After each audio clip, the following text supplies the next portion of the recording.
Сегодня 26 июня,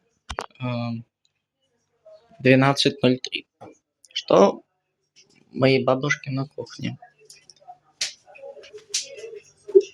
Плов.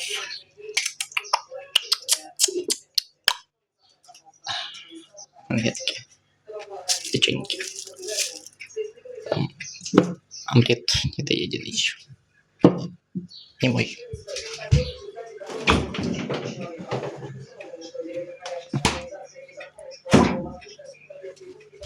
Вот я как раз хотел это есть.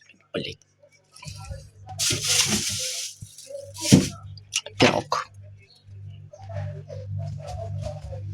Банан, яйца, вода, томатная паста. Ну и то, что я вам уже показывал. А капуста появилась, кстати. Картошка. Все.